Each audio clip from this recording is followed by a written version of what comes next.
Hi, everybody. Happy 11/11. I'm here to talk to you about simple ritual for the soulmate or soul union or twin flame connection. Today is the day. 11/11 is one of the angel numbers. And to me, it is always a symbol, among other things. I think 11/11 is a sign of synchronicity. If you're seeing 11/11 all the time, do you ever have days where you see it in the morning and at night? Do you have days like that? I have days like that where I see 11:11 a.m. and then I turn around, I'll be in bed and look over and it's 11:11 p.m. In my experience, when I see 11:11, especially on a consistent, basis where I'm seeing it both in the morning and at night, it's a sign of a twin soul or a soulmate connection, which is why I'm making this video for you on 11/11. 11/11 every year is a magical day, and I really, really try to catch 11/11 either AM or PM or both if I can on 11/11 because I think it's a magical number. I really, really do. I want to share with you before I show you the ritual, which, like I said, is simple. I believe in simple ritual because I think ritual, the important part of ritual is that you actually do it. And I think if it gets too complicated, we're human. I know you, like me, have a family most likely, or you have obligations to friends or relations in your life. Probably have a job. I have a job. There's just rules, responsibilities. I think if ritual gets too complicated, you're less likely to do it. And the thing about ritual is it's not theoretical. Ritual is really an applied practice, ideally, consistently over time, of working with ritual tools and sacred intentions to bring ideas into form. That's my definition of ritual. But it has to be consistently applied in practice. You can't just think about it. You can raise energy, but I think the work of actually using tools and engaging, calling the four directions and opening a circle, those things, and doing that in a physical way is part of the power of ritual process. And it's the way our ancestors have done it for millennia. So I like the idea of carrying forward traditions in the same way. So let me talk to you just a little bit about the soulmate twin flame thing, because there are people who have different opinions on this. Some people think the soulmate and the twin flame is the same person. I happen to think that we have many soulmates. I like to think of all the souls in your life, all the relations in your life, as being part of this big soul web, with all these little places and connections, and it's diverse and it's big, but it's still all the people that you have karmic relationships with. So the people that you incarnate with over and over again. I believe in past lives and reincarnation, and I've had vivid memories of my own past lives. You may have had the same thing.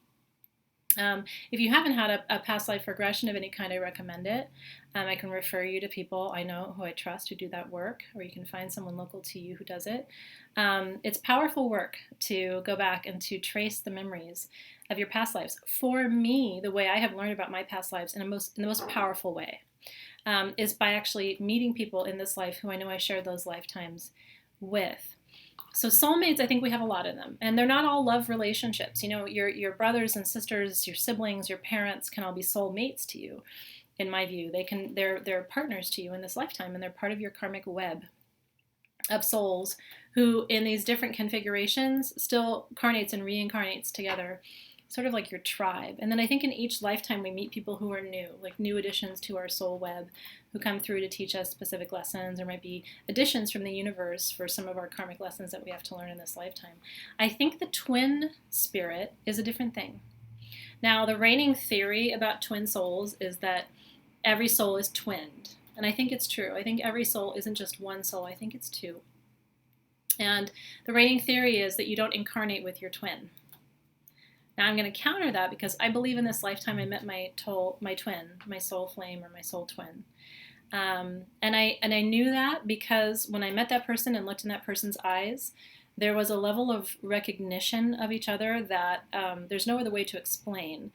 But I very much saw in that person a mirror of my own soul. Now this person, different gender than me, different nationality, different ethnicity, lived in a different place, like nothing, I didn't share anything in this lifetime with this person, but the connection there was undeniable. Now, this wasn't a person I was meant to have a romantic or emotional relationship in this lifetime. That's the other thing, is I don't think even your twin spirit has to be the one, that you spend the rest of your life with. I think a lot of us end up partnering or marrying a soul mate who isn't necessarily twin flame, the other half of our soul. it is a strange thing, I will say, to have met my twin and to know that, at this point, I mean, I may not see that person again in this lifetime, but there is a comfort in knowing that that person is out there and that I think there's always an energetic connection, even if you don't meet your twin. And I do think it's very possible that for a lot of people, their twin isn't incarnated in this lifetime for whatever reason. So, and that's comforting too, to know that you have part of your soul is in the spirit world watching over you, like a guardian angel. I think mine is alive in this lifetime. And I've often thought, will I know when that person passes away one day? And I think I will. I think there'll be kind of a yank on the energetic cord between us and vice versa. But in any case, I'm telling you all of this because I think the twin flame soulmate thing is kind of complicated, at least in my experience, in my view, and not just what I've learned over the years, but what I've lived. My lived experience of the relationships and the process, and what it means to connect with a twin flame. So I made tools because I do think you can call in. I do think you can call in a soulmate. And do you know why today is so powerful? It's because it's not only 11/11, the start of Diwali, the Festival of Lights, which is calling in divine white light and energy to your space, to your life. It's important because today is a new moon. We set intentions at the new moon. I don't remember the last time 11/11 fell on a new moon, which is why I made sacred tools for today that you probably have, and a gorgeous perfume with ritual oils that are known to attract love and also to summon the twin flame. I love the 11/11 perfume. I hope you do too. It's a powerful combination of some new oils and essences and absolutes, as well as some of my existing love and love attraction oils. So it's got all the good mojo in there for all of your work. But I made special tools for today because of the new moon, because of the lineup of 11/11 with the new moon, and how powerful it is to think about attracting the soulmate on this day when we have this energy around new beginnings. That's what a new moon is. A new moon is, hey, the universe sort of comes to you every new moon and says, what do you want to attract? What are you trying to create? What's going to be new in your life? What are you calling in? And the universe waits for you to be specific, which is why I write down my new moon intentions. I hope you saw the video that I put on Facebook yesterday, which talked all about new moon ritual, because that will also help you prepare for tonight. Okay, so the other thing I would recommend that you try to work with, if you have it, I have 2 forms to show you, is what we call a twin spirit quartz, or a tantric twin quartz. I have a ring that was made for me by Sylvia Peluso, who's my personal and favorite jewelry designer, which has a tantric twin double terminated tangerine aura quartz point, which is of course the color of the sacral chakra, so that was a powerful stone. This is also one of my wands. This is a Faden quartz, a celestial Faden quartz wand that has the twin formation. Do you see it? And so if you ever find quartz like this, and if you want me to find you one, just let me know. I'll keep an eye out for you. I do have customers who've requested tantric twins, and whenever I see them, I sort of set them aside.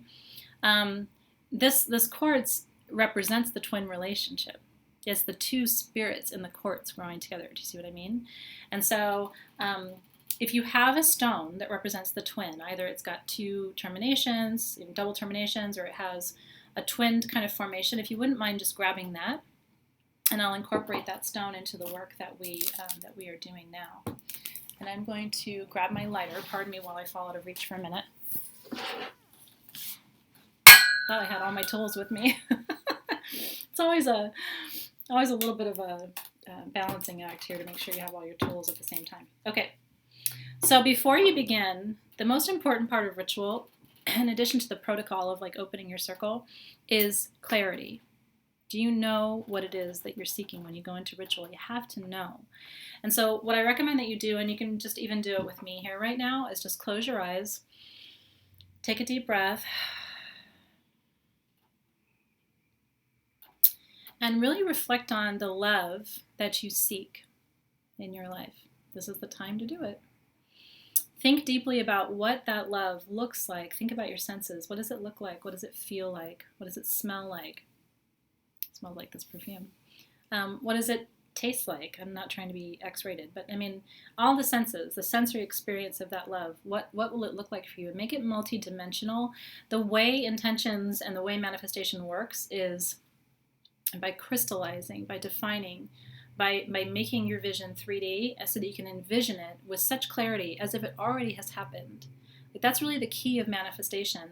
You can't just say, oh, I wish that I would attract a love, and then never think about it again and not envision what it would feel like to have that love. You know, the heart pounding and the excitement and the companionship and the passion and the romance. And you have to really allow yourself to inhabit that space. It's part of why I include perfumes as ritual tools, because the scent of that, and you can just take a moment to inhale really deeply, the scent of the perfume can represent for you, can take on that meaning for you.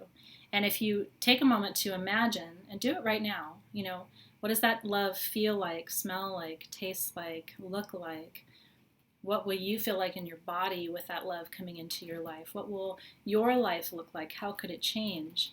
And thinking about all the positive aspects of calling that love in, and then take a really deep inhale of that perfume and let your mind receive that sensory experience via the smell. Smell is our oldest sense, and that olfactory sense is connected to deeply to your subconscious, and so it's all part of manifestation.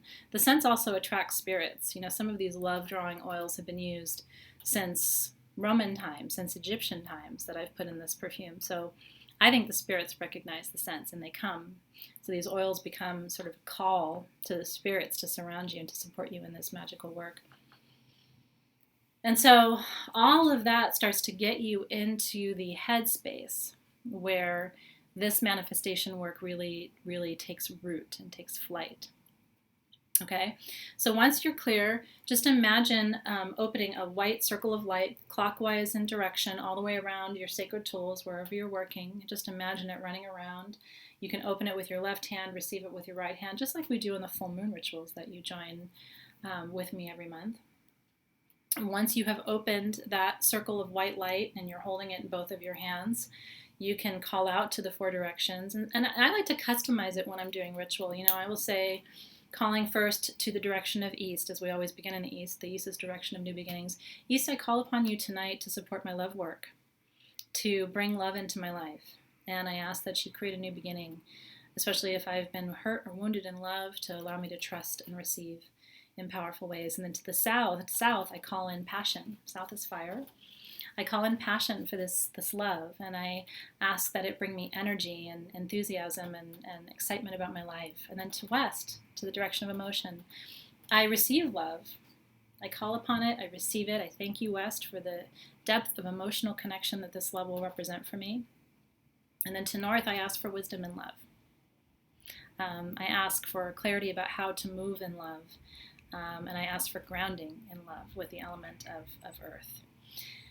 And I thank the four directions for being present. And then once you have done that, light your candle. I'm going to light both my 1111 candle, which has such beautiful artwork. I have such a gifted team of visual and graphic designers here at Sage Goddess. So all of the artwork on our candles has been custom created for us, which is really exciting.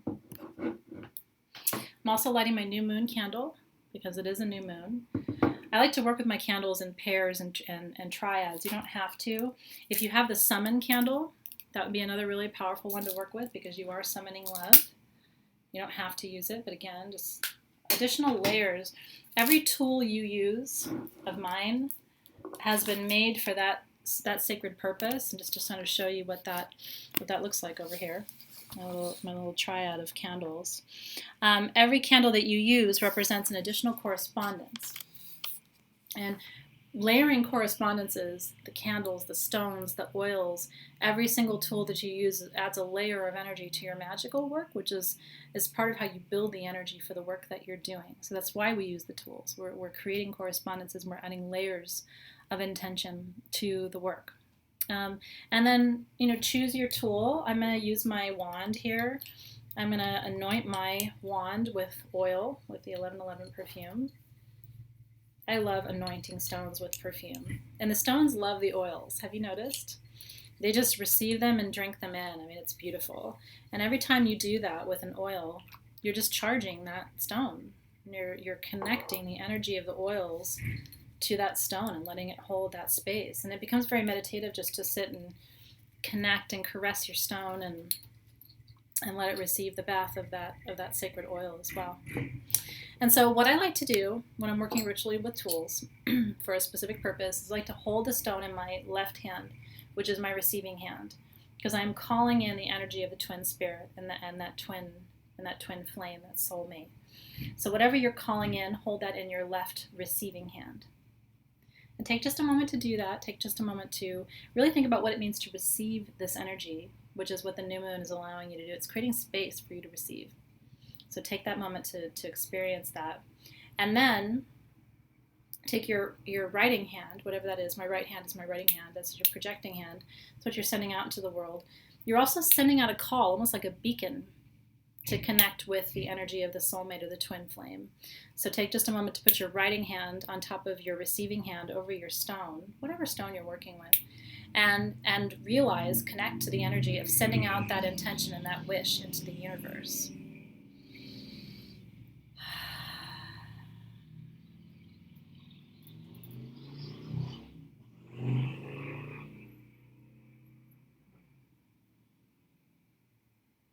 Receiving and projecting, receiving and projecting. And a lot of times what you're receiving is what you're projecting. Kind of how energy works. You always have to think about what you're putting out there in the world, because that's what you're calling back to yourself ultimately, right? So receiving and projecting, and then just sitting with that energy. And one of the most important things you can do in this meditation, in addition to being really specific, now let me say a word about specificity and ethics with soulmate connection. It's not ethical to call in a specific person. If you're really in love with Joe, and it's not ethical to especially in ritual work, to say, I am calling in Joe, because Joe needs to be allowed to have free will. You don't want to interrupt other people's free will. But what you can say to the universe, as long as it's with an open heart, is I'm calling in my soul mate. I'm calling in my twin flame. And I always, when I'm doing this, I always ask for timing. I always say, I'm calling in my soul mate. And if you want to call in soulmate or twin flame or both, I'm calling in that deep soul connection, and I'm also calling in divine right timing, because there is nothing sadder, to be honest, than meeting your soulmate and not having the timing work on your side to be together if you're seeking a personal relationship. So asking for good timing is good form in ritual. So taking just a moment, and it can be as simple as, you can say it in your mind, and imagine it in your mind's eye. You can speak it out loud. To you, universe, tonight at this new moon, I am calling in my soul's mate, and I ask for the divine timing to be just right and perfect, in alignment with your will, so that not only can that person come into my life, but that I will be enabled to be with that person in relationship and enjoy that person's company. So I'm asking for a clear path, divine timing, and that soul connection to come to pass. Leaving all channels of free will open. Whoever the universe sees fit, however they see it, in whatever perfect timing. And that's why people will say, well, gosh, I burned the candle and I wore my perfume for a whole week and nothing happened. And what I say is, it could take a year. If you're really trusting the universe to create perfect timing for you, you have to let go of the timing piece and just trust that it's all coming to pass. You know what I mean? So a really important part of magical work is learning how to trust that the universe is always working diligently and benevolently on your behalf. The more you try and fuss and push and pull and make things happen, the less those things, you can make things happen, but oftentimes they don't happen in a way that serves you. So it's really important to allow and release and let go just a little bit, if you know what I mean. And I like to gaze at my candle flame. It's a really powerful part of meditation, is just to watch the flicker of the flame. You can do it with me here for a minute. Put it on this side so you can really see. Just gaze into the flame and imagine the feeling of that passion and that connection. If you've experienced it, I have. If you've been lucky enough, you know how beautiful and potent and passionate that connection can be, and just receiving that. Maybe you're inspired by the art on the label to know what that divine embrace looks like, and calling that into your life. And when you feel like you've gotten the clarity that you need, I'd like you to close by saying thank you, thank you, thank you to the universe. Thank you, thank you, thank you, universe, for bringing this person to me in perfect time. I surrender my own will to yours, and I thank you in advance for the connection and the blessing it will bring. And then I always close with Amen, Aho, and so it is, to close the work, and then I extinguish my candle. And I watch my smoke. Where is it going? If it goes north, it's bringing you messages of wisdom. If it goes straight up, going to spirit, it's connecting you right with the divine. If it goes to the west, it means there's more emotional information here for you. If it comes to the south, that means it's summoning passion for you. And if it moves to the east, it's summoning a new beginning. Mine went right to spirit, which I think is a great sign and signal. Now you have a charged talisman to work with, which is so great. So forever and ever, amen. That stone holds a vibration of this work for you. And I extinguish my new moon candle, thanking the moon for the blessings of her darkness, which inspire my own vision and creativity. Extinguishing my summon candle, thanking the universe for attracting that which I seek in alignment with my highest good. And then dismissing the four directions. North, we thank you for your wisdom, for being in the circle. In your service to the circle, you're released. West, we thank you for bringing the water and the emotion to the circle, you're released. South, thank you for bringing the fire and passion of creativity to the circle, you're released. And of course to East, which we begin first with and end last with. Thank you for the blessing of this new beginning in my life. I trust that it's coming at just the right time. So I see you, and I know that this connection is so significant for you. I wish it for you. And I wish it with abundant blessings at just the perfect time for you. May it enrich your life in so many ways. Namaste, and thank you for using these tools. Happy new moon. Happy Diwali. Happy 11/11. Enjoy, everybody. Take care.